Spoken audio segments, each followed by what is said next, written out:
Avec leur allure design, ils ont fleuri sur les trottoirs de Paris depuis 2006. Pourtant, les jours de ces chauffages portatifs, alliés des fumeurs en hiver, sont comptés.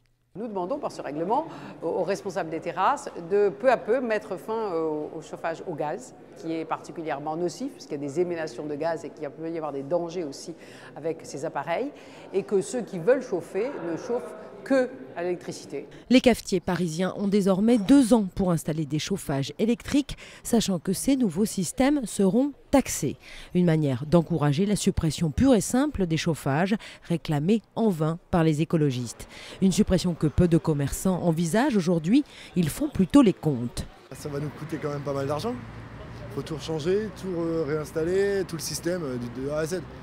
Donc repasser à l'électrique, taxe en plus par-dessus, voilà, ils ne veulent pas qu'on travaille.